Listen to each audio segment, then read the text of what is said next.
getting you up and getting your sports day started. This is the Morning Drive Podcast from Double T 97.3. I want you to think back, and I don't know how much of the Purdue-Penn State game you stayed with it or when you picked it up. I watched way more tennis than I did football last night. So I watched the backyard brawl to the end and then flipped over and like, okay, I just want to see what's going on with the Penn State-Purdue game. There's about 8 minutes or so left in the game, and I was going to go to bed, and then I got kind of sucked in and watched the end, which was exciting. Glad I did.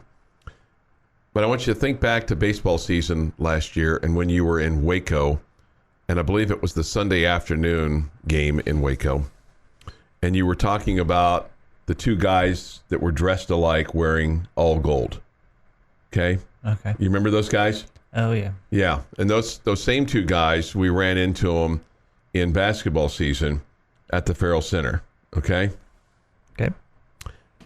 You know, these kind of round hats, all gold suits, looked awkward. Last night they cut to a shot in the stands after a ball was ruled incomplete.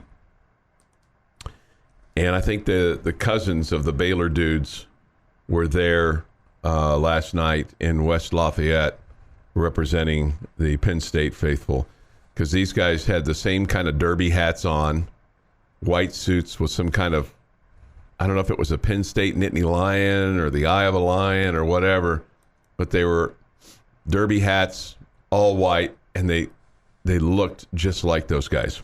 Because I got an up-close personal look at them, unfortunately, in Waco when we were there with women's hoops. So they're good to know they have relatives. Their cousins were representing last night in West Lafayette. This was interesting to me. Get your take on this. ESPN is now refuting the statement from Big 12 Commissioner Brett Yormark. ESPN has put out a statement refuting what Brett Yormark said. They said, "We regularly engage in conversation around the future with all of our partners, but to be clear, we have not opened the contractual negotiation window with the Big 12 at this time." Now, in his statement, Brett Yormark had said, "We welcome the opportunity to engage with our partners to determine if an early extension is in the best interest of all parties." I guess the semantics of this are the Big 12 said they will be, and ESPN used the phrase, "not at this time." According to Brett McMurphy of Action Network, that distinction is important because negotiations will actually start next week. They haven't at this time. Okay. So at this time, according to Brett McMurphy, is, quote, technically correct because ESPN isn't talking to the Big 12 until next week. All right, I guess fair, accurate by ESPN. I don't know how necessary it was, but fair and accurate. Yeah. Well, and I'm sure that's what they want to be, is fair and accurate, right? Oh, of course, ESPN does. I'm sure somebody 100%. I'm sure one of some reporter asked one of the big wigs, "Hey, how are the negotiations going with the Big 12? Yeah, well, we haven't started talking with the Big 12 yet. That's next week. Yeah. Yeah. I could see that's how this article got put out. The other thing out there regarding the Big 12 is they're going to be in these, quote, early negotiations or opening the window or whatever however you want to term that. Dennis Dodd of CBS Sports also says negotiations could result in active discussions to open the door for Texas and Oklahoma to leave the conference early. Okay. Mm-hmm.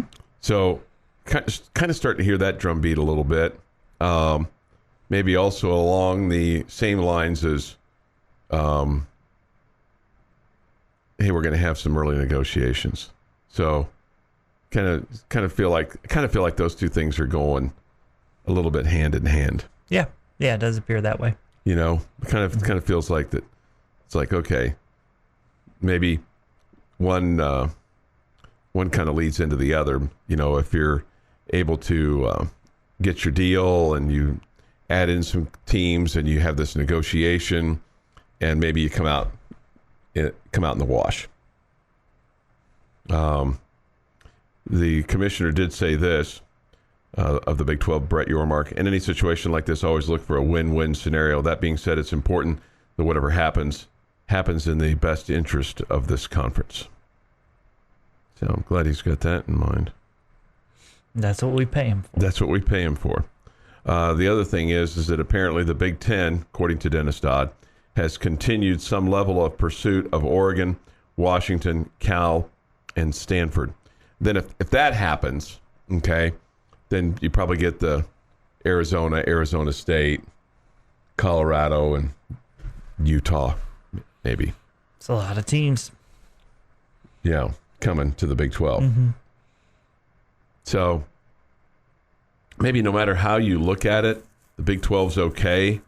It's just how okay are you in terms of what's the hit that you're going to have to take by losing Texas and Oklahoma with your media deals.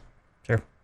Or as everybody else's media deals are increasing, yours may not increase, but you may stay kind of where you are. Not that anybody wants to ever stay where they are, but I think if you could come out and be a little ahead by losing Texas and Oklahoma, you would consider that a win. Okay. You know, if you could... And you can move on. And you can move on. Yeah. Okay. But if you could figure out a way to kind of hold serve, so to speak, put it in your terms, tennis terms, if you could hold serve, that's certainly better than, you know, blowing up your whole conference like what's probably going to happen with the Pac-12 at some point in time. Yeah. At least it just seems inevitable, right? Mm-hmm. Well, if they start losing more teams, yes. Yeah, it seems like that. All right.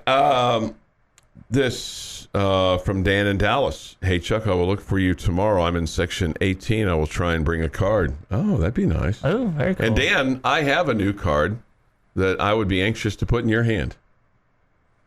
Okay. It's good. So I've got a new kind of firm first card. editions ones. Updated. Yeah, I don't know if these are first edition. I guess first edition with the new logo. With the new logo, yeah. First edition of the new logo, right?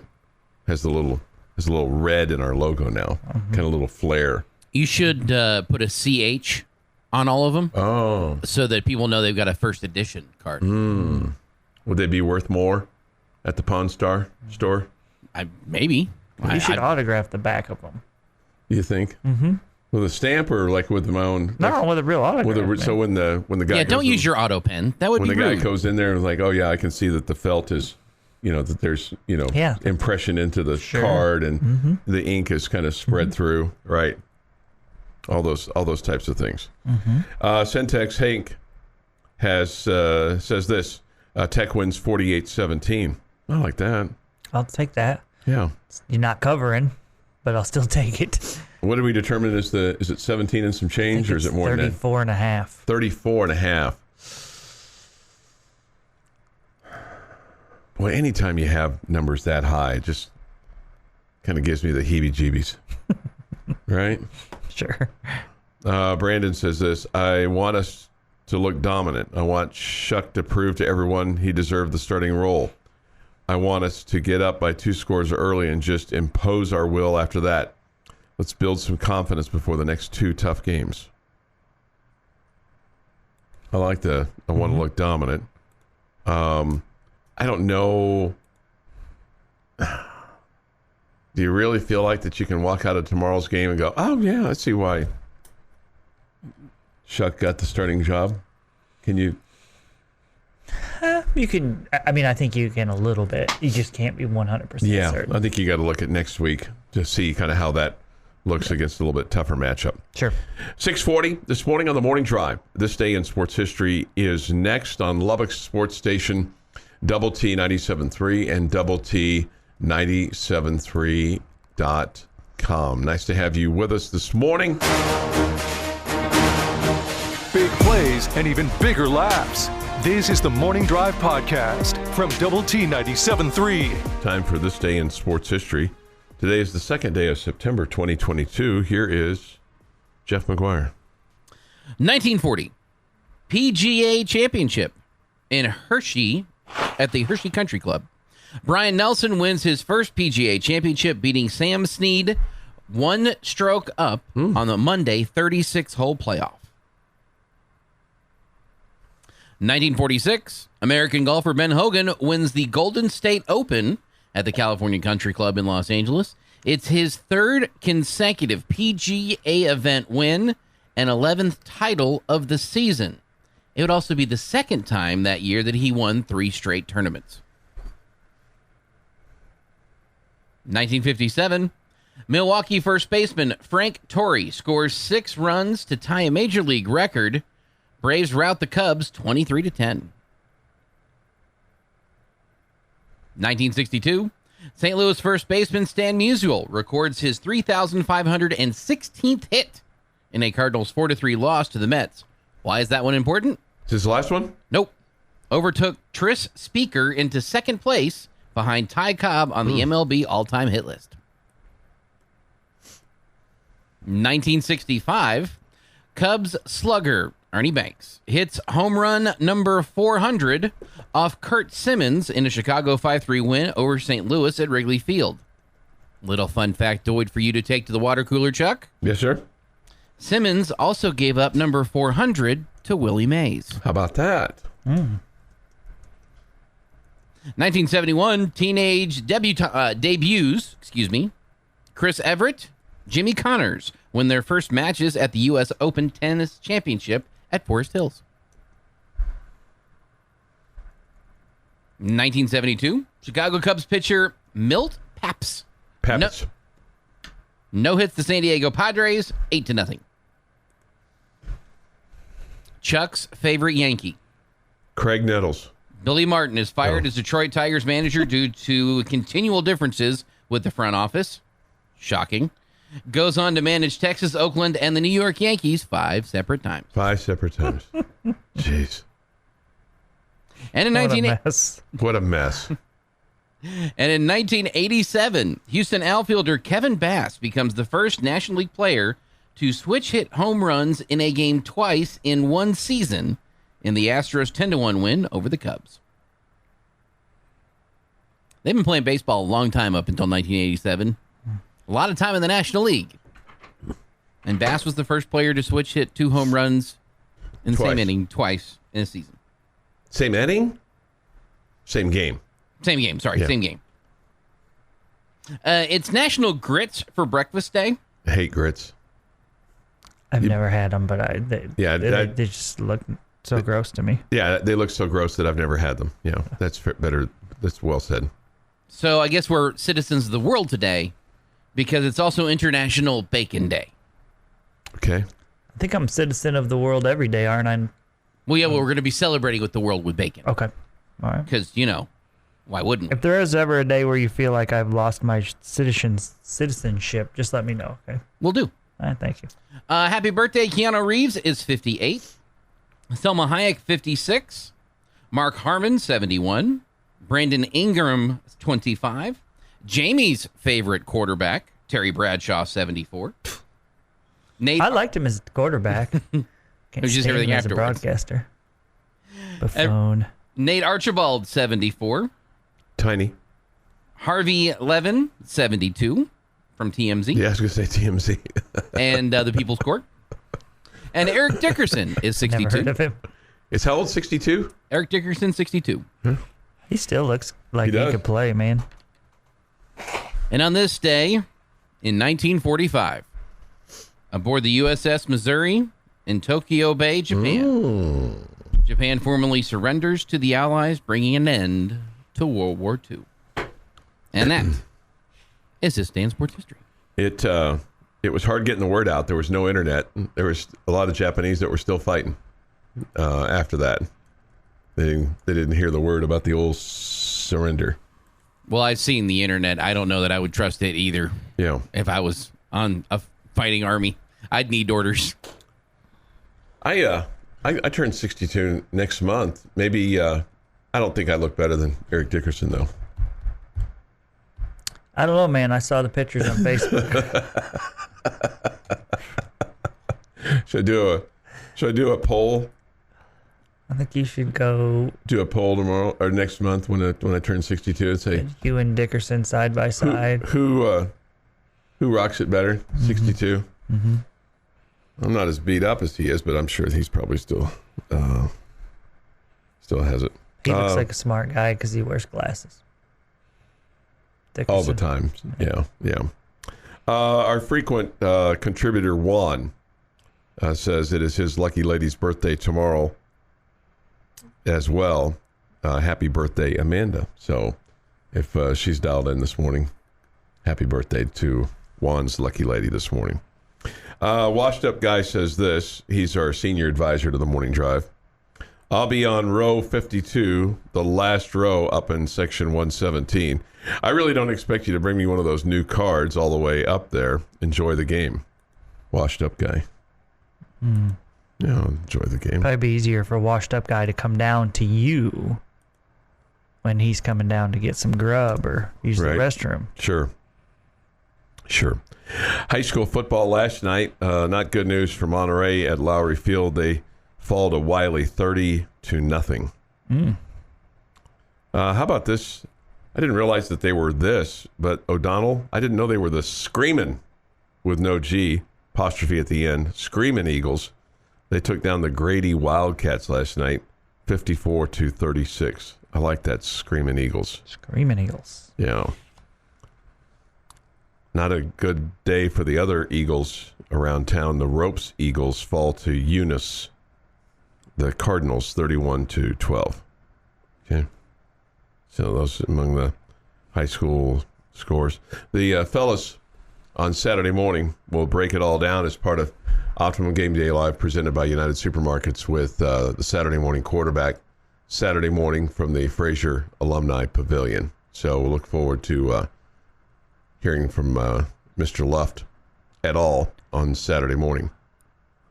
Okay. And the joy is you get to hear him Saturday morning and Saturday night. Saturday night, right. Shoot, it might be Sunday morning. I think it probably will be pretty close to Sunday morning. Let's see, the kick's at 7. Games should end around 10:30. Jeff? That's we go fair. on the air at about 11:30 after the post game. Yeah, he might make An it hour past long. midnight.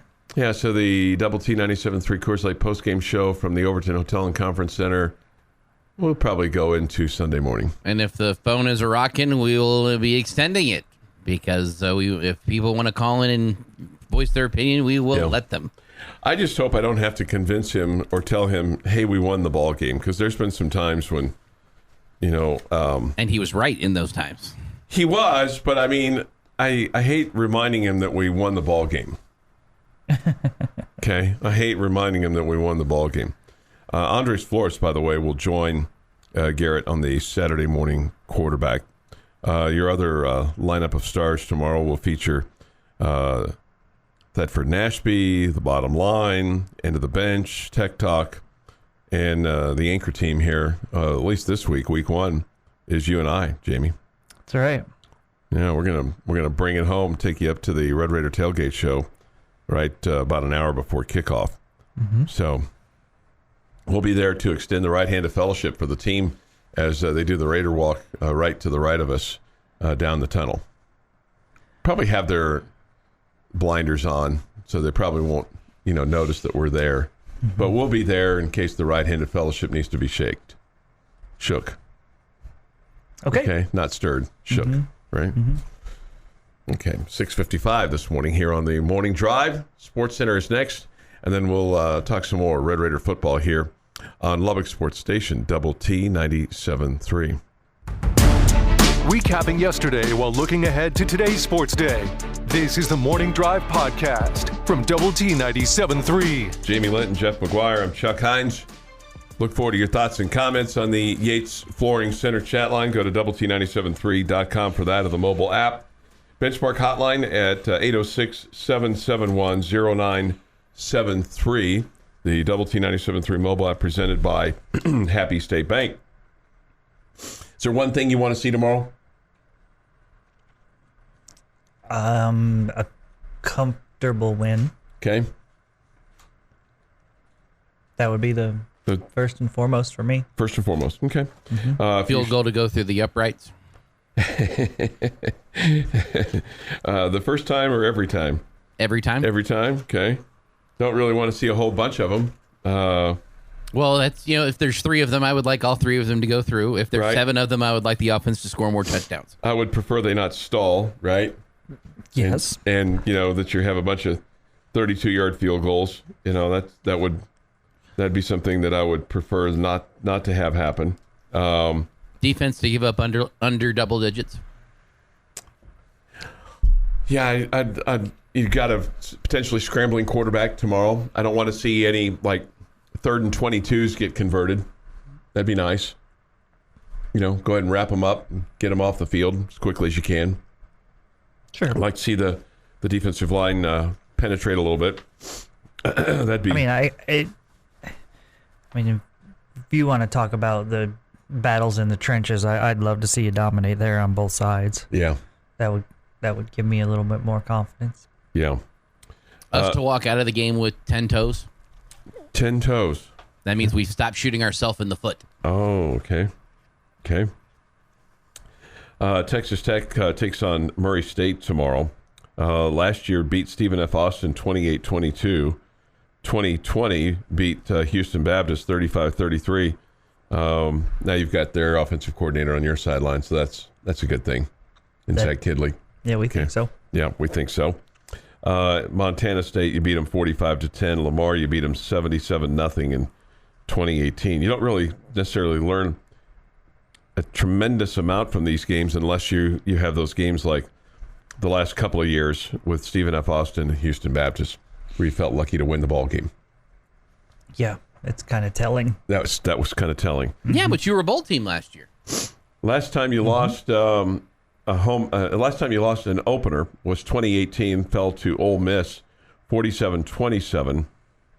Last time you lost a home opener was in 1988. And that was to North Texas 29-24. Oh, that's a long time ago. Yeah. Had prior to the loss to Ole Miss, the previous last time you lost a opener was 2002. That was Mike Leach year at Ohio State. And then you had some of those money games under Spike. You lost at Arizona State in 1999, 31-13.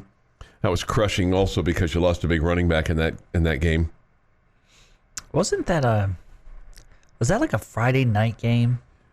Or was it Saturday night game? Could have. No, I think it was a Saturday game because there were some games like you lost to T. Martin in Tennessee in 1997. That was a Labor Day weekend, 52-17. Lost to K-State in the Big 12 opener for you and for the Big 12, 21-14. That was a controversial loss. Mm-hmm. Lost to Penn State 24-23 in 1995. My second field goal. Yeah, Bobby Ingram makes this unbelievable reception that sets up the winning field goal. Mm-hmm. That's one of those ones where you just kind of went, oh, goodness. The one that I remember, I think it wasn't my first home opener, but it was one I remember in 1992 losing to Oklahoma 34-9 on a Thursday night. Okay.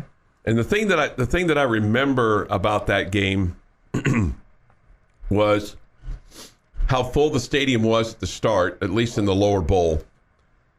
And I had no Texas Tech history in me at that point in time. And I remember at the end of the game, because I stayed to the very end, I was with a friend who was in town. And I remember seeing across the way from me this old man and this old woman who at the start of the game were surrounded by everybody. And at the end of the game, it was just them. And we had just gotten our tail beat. But I just was like, God, I have respect for that guy for staying here to the very, very end. And it was one of those bitter end games. Sounds like it at 34-9. Yeah. This on my line, the Arizona State game was on a Labor Day night in 1999. So it was not a Saturday. Yeah, but you were right. It was a night game, and it was an odd day. Yeah, I watched it from. Used to have a club in right field, the Rangers ballpark. I watched it from in there. I was at a Rangers game in New stadium. No, old stadium. Okay. So, no, not Arlington Stadium. Oh, We've had 3 in the last however many years, 30 years or whatever. right. Yeah, but the ballpark in Arlington. The ballpark in Arlington. Yeah. Okay. Gotcha. I watched it from that club when I was at a Rangers game. Sat in there and watched Tech instead of the Rangers for some stupid reason. I don't know why I went to the Rangers. Decided I should go to a baseball game and watch the football game on television. Yeah. I don't know. You probably got invited to a baseball game. I mean, and we're walking around and went, oh, they've got the Tech game on. So you watched the Tech game. Yeah, maybe. Yeah, no. So I'm like, I'm going to order some dinner and sit in here and watch Tech. Were you by yourself? No, I think I was with some friends. And I don't know if they came with me or not. I just remember sitting in there watching the game. And then you kind of you went away. That just shows you how focused of a fan that Jamie is. Oh yeah, no, Because during the game, he didn't know if he was sitting with his friends anymore. He was watching the game. he's lockstep. Man, speaking of the Rangers, I thought they had that game in hand last night. I looked at the score. It was like 9-3. I'm like, okay, this game's over. They're playing in Boston. Eric Nadell's happy because Eric Nadell had said on the pregame yesterday, he was talking to Tony Beasley how much he enjoyed going to Red Sox games when he was in college. Okay, he enjoys going to the old ballparks and the history and how they haven't changed much, over the years, and the nuances of Fenway and stuff like that. I was like, oh, Eric Nadell's going to be happy tonight. And then the Rangers coughed up 4 in the 9th. And, Ouch! And lose to the Red Sox. It's not good. 7:22 this morning here on the morning drive. Somebody says this. I was at that Arizona State game. Ricky Williams got hurt. Yes. Yeah. Actually flew in day of the game, and some of the team got food poisoning. Right. I remember that. How things have changed. And that turns out to be Spike's last year, but losing Ricky Williams like they did, against Arizona State really affected that team because they were a pound the ball kind of team. Yeah, that was not a good thing. No, not at all. 7:23 this morning here on the morning drive. How maybe here's something else that you might think about in terms of a prediction. I wonder how many snaps the other quarterbacks are going to get tomorrow. Donovan Smith and Baron Morton. Think they get more than 10? I would guess the third one will not. Okay. I would guess the second one will. And do you think it's Donovan Smith's the first one off the bench, or do you think it's how the game's dictated? I definitely think he's the first off the bench in some sort of running situation, but I also think he'll be the first backup to actually be given a drive. Given a drive, where you start off, after punt or touchdown, or start the third quarter or something like that.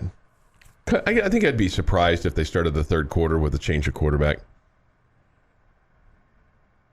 Yeah, that to me, I mean, you can let him go a little bit longer as far as I'm concerned.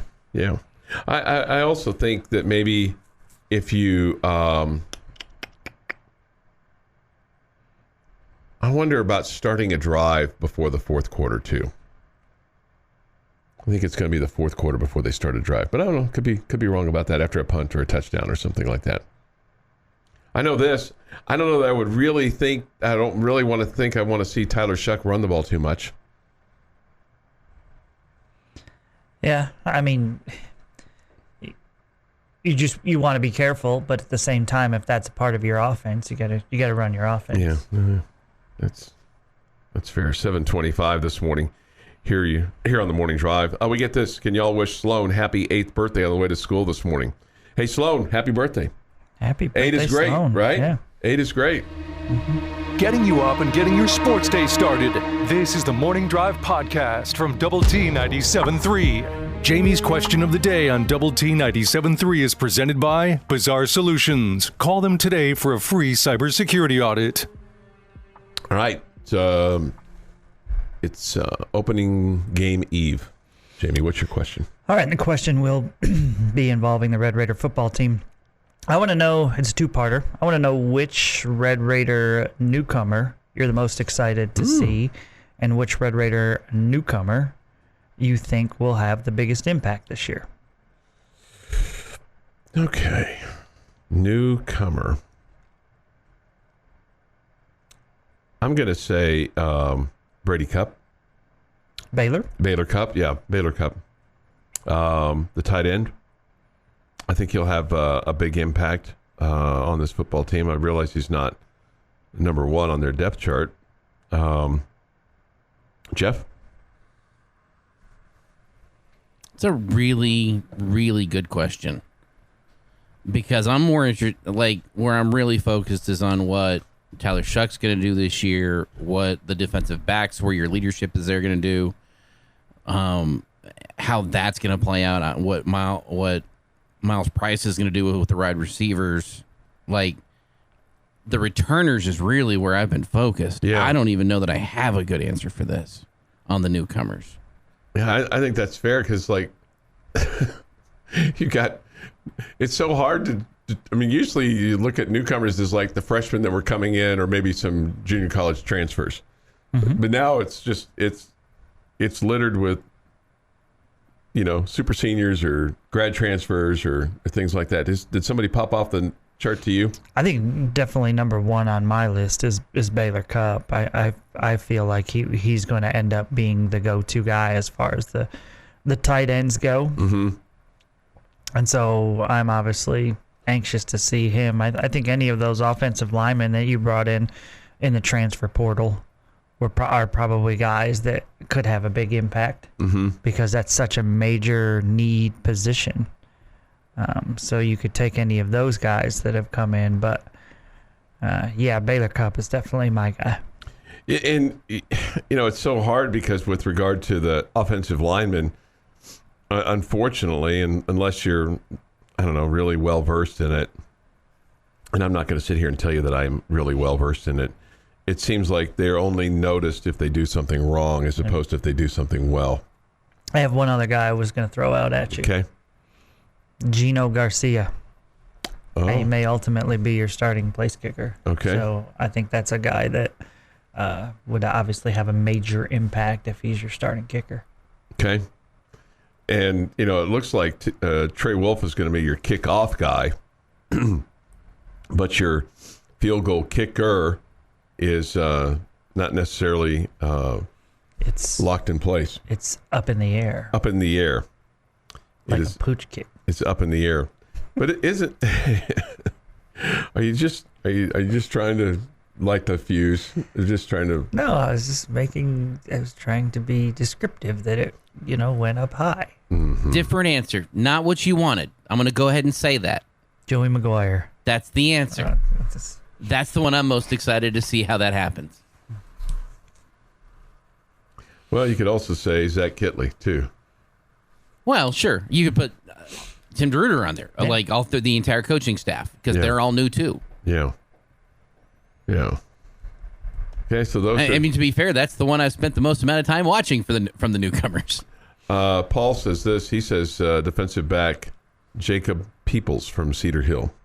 Okay. Okay. I think it's Jalen Peoples. Okay. Jalen. Maybe it's Jacob. Okay. I'm gonna go with your memory on that. Mm-hmm. I'm surprised Paul's with us this morning because he wished all the dove hunters happy dove hunting yesterday. Mm. You're not a hunter, are you? No. Yeah, I didn't think so. I hunt the forehand. He goes every year. What are you talking about? He's wearing camo right now, getting ready for it.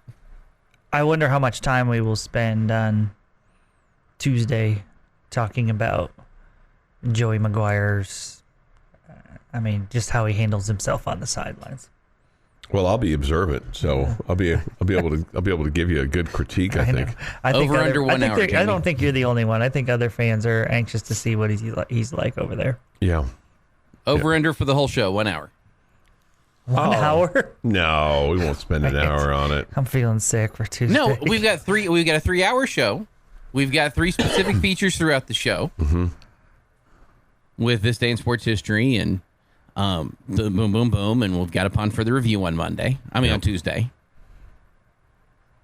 I can see us spending an hour talking about it on the rest of it. And you're correct. It is Jalen Peoples, Jalon. Yeah, I don't think we're going to spend an hour on it. So we'll see. We'll see what what the newcomers bring. I'm really kind of hopeful that the newcomers don't have to carry a whole lot of water tomorrow. I'm hopeful that the returners can be the ones that kind of step up and show that they're that they've learned a little in the off season, gain some strength, gain some skill, and that they carry the true water. I agree with your point if we're talking about true freshmen that are coming in. Yeah. I mean, as far as guys like Garcia and Cup, I think you brought them in to compete for starting jobs. No doubt. So, if they're performing well, I have no issues with that compared to it being a returner. But yes, you're right. You do have a lot of guys coming back. So you also have to take into account that it's a new offense, and so everybody and new defense. Everybody has learned the new system. It's not like some of these guys have been in it for years and years. Maybe a guy that could make an impact tomorrow would be Vidal Scott on that defensive line. So, he's behind Jalen Hutchings on the depth chart at nose tackle. But I mean, those guys are going to play a lot of plays because they're going to rotate in. So maybe he's a guy that you kind of look at and go, okay, here's a guy that could make some impact just from the standpoint that you want to put pressure on the quarterback. Mm-hmm. Yep. So you could look at him and go, okay, there's a guy that could come in and do that as well. You might also say that about I'll be curious to see if he gets in the game. Okay, how about this? I'll be curious to see if he gets in the game, and that's Gabe Oladipo. He's the guy who was on your track team, one of the best throwers in the history of Texas Tech track and field, and joined the football program at the start of the preseason. I mean, he's a big fella. He's 6'2", 295. But can he get in and can he make an impact this year at some point in time? Mm-hmm. I think he's probably a depth guy. I don't think you're going to rely on him. He's not on the depth chart. Yeah. He's not on the depth chart. But somebody else says this, the new Masked Rider and Horse, which, by the way, they're gonna make the horse name announcement tonight at 5:30 just down the street. Will you go over there to the Buddy Holly Hall for the grand announcement? I think I'm busy. Okay? That's fair. Mm-hmm. Will you? Not gonna be able to. He is busy as well. I am busy as well. Yeah. Mm-hmm. I'm with. I'll be happy to see him out there. I'll be with Dickens and Gustafson today. They're over at the Overton Hotel and Conference Center with Tech Talk on location for Double T 97.3. Mm-hmm. So you can come by and say hello to us. Paul wants to know if I'm going to be a part of the post-game show broadcast this year. I'll be there. I'll contribute when Mr. Luff wants me to contribute. I'll go to hear what Coach McGuire has to say, and I'll offer any kind of words and wisdom and thoughts. Take any kind of verbal abuse that anybody wants to throw my way. We're quite used to that on that show. Everybody gets a few bowls of courage in them, and it can generally be exciting. You should come by sometime. I should. Jamie has come by before. Yeah. I've seen him. Apparently, Oladipo is inactive for tomorrow. Okay, thanks, PJ. Did not know that, but anyway, it was just somebody that kind of just stood out to me. But I hope he gets to play some. Again, he's not played for quite some time, but that might be kind of a big, mean-looking dude. No doubt. We can never have too many of those. Recapping yesterday while looking ahead to today's sports day. This is the Morning Drive Podcast from Double T 97.3. With Jamie Lent and Jeff McGuire, I'm Chuck Heinz. We're now some 23 hours away from Optimum Game Day Live, presented by United Supermarkets from the southwest corner of Jones Stadium, right by the Fraser Alumni Pavilion. Jamie and I will be there from 4:30 until 6 tomorrow.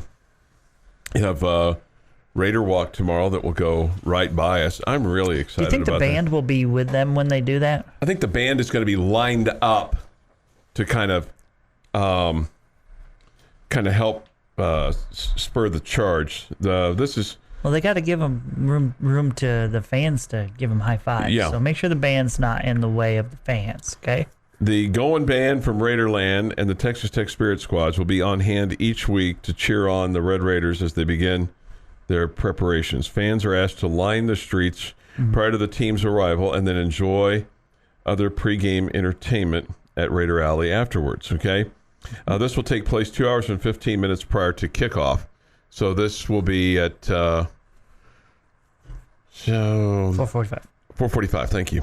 And you and I, Johnny on the spot, we're there at 4:30.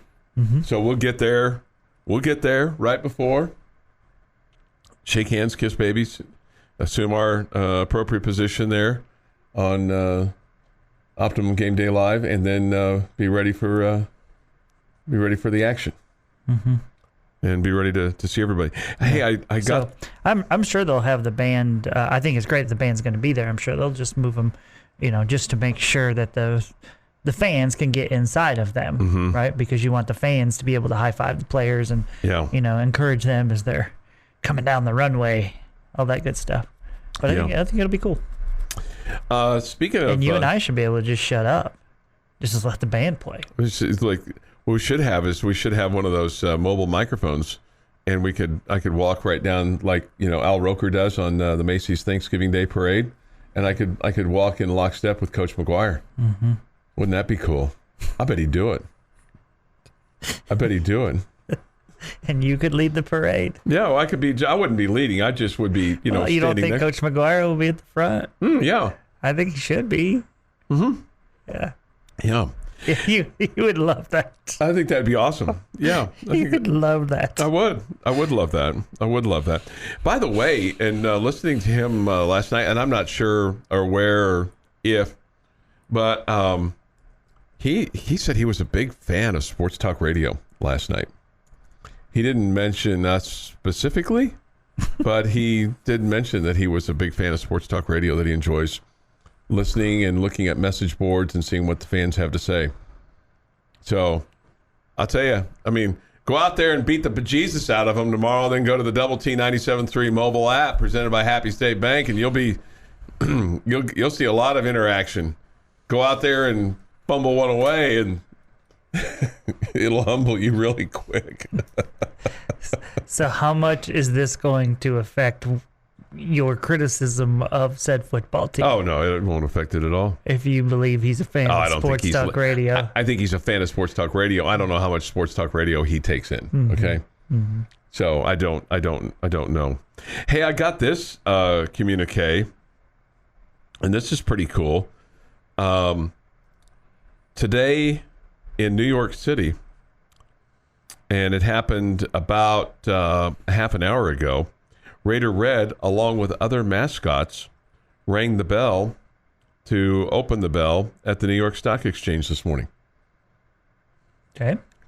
So it's just like the start of college football season? Yeah, near as I can tell, Raider Red was the only Big 12 school there. I just want to know why he wasn't the only mascot there. He's the national champion. Why'd we bring these other schmucks? I don't know. Right. Looks like he was closest to the guy that was ringing the actual bell. But you had looks like a Michigan State person, Air Force, South Carolina. You have Tony the Tiger looking guy. I don't know who he's representing. The Tiger, Alabama, Clemson maybe. It doesn't look like the Clemson Tiger. Okay. The elephant from Alabama. Looks like Angry Pig from Arkansas, and then the Gator from Florida, and then I don't know if it kind of looks like a Boilermaker, but it may be it's not Blue Devil because anyway. That's I thought that was pretty cool. So thank you to the head of all things Spirit that sent me that. Okay. So that was pretty cool. Somebody says that's how you use a bell appropriately. Well, you use your bell how you want to use it. And we will use our bell how we want to use it. I see it now. Chuck eating a sandwich like Al Roker walking in the parade. Yeah. Okay.